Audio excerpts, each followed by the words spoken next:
Contessa Brewer, it is highly likely North Korea has conducted a nuclear test that caused a man-made earthquake near a known nuclear testing site. That's according to South Korea's weather agency, as well as officials in China and Japan. The U.S. government reported a 5.1 magnitude quake. South Korea said the quake was 30 miles from the site where the North Koreans have conducted nuclear tests in the past. The last North Korean nuclear test in 2013 registered a 5.1 on the USGS scale.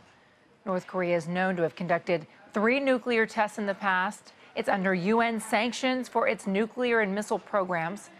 And as a result of this news, South Korean shares and the won currency extended declines Wednesday.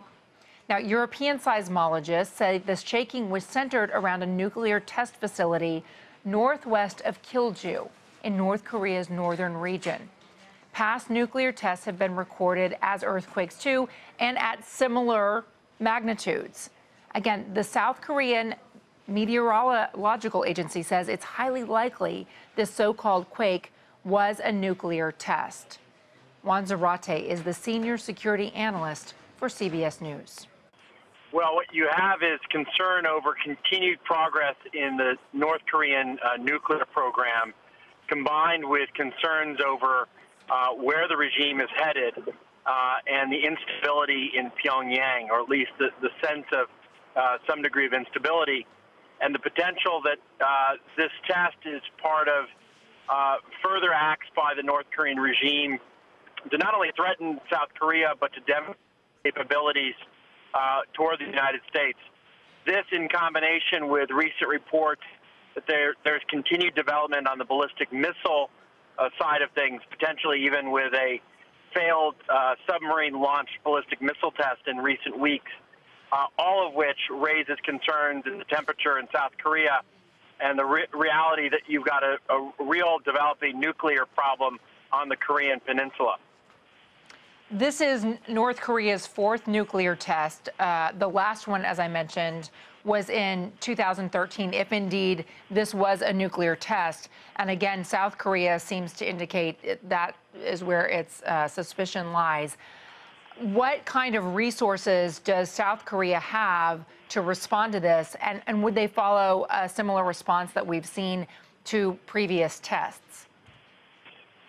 Well, the South Koreans certainly, might mobilize in certain ways to up their defenses if they also see that this test is being met with additional movements by the North Korean military or security services. And so there may be steps that they might take. But in past tests, what you've had is the international community responding with sanctions at the UN, with elements of isolation, and with collective military and security steps to demonstrate a defense of South Korea, and that has come in the form of U.S. assurances to the South Koreans.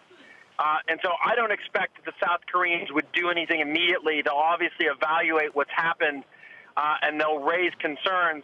But unless they see some further military activity on the part of the North Koreans, you're not going to see the North Koreans react in any dramatic way initially.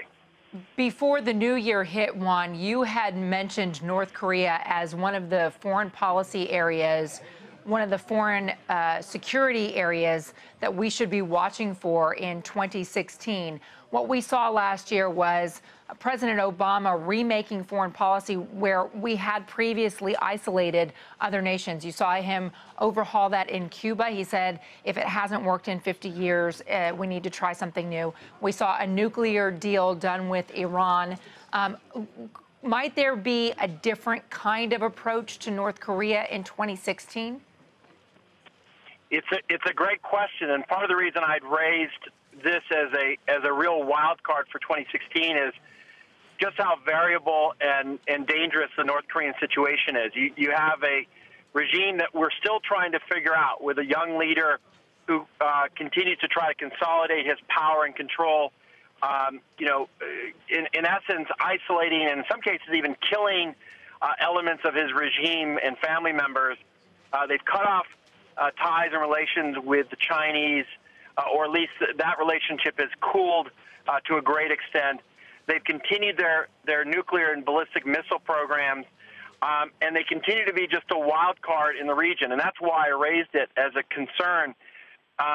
It's a good question as to whether or not there's a different approach. What the administration has tried to do is to, in some ways, continue to isolate the North Koreans and to ensure that the North Koreans aren't being rewarded for their bellicose behavior, that we don't follow the same pattern of rewarding the North Koreans every time they engage in some sort of test or activity that threatens South Korea or stability in Asia.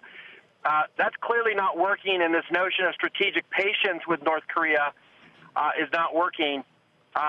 But right now, there aren't many alternatives, and I think what you're likely to see is the administration turning again to increase economic pressure and working quietly with the Chinese to try to influence what the North Koreans are doing, and frankly, trying to get a handle on what the regime is ultimately trying to do, because there aren't good solutions to the problem of Pyongyang in its bellicose state and with a pattern of using these kinds of tests and these kinds of activities to get what they want.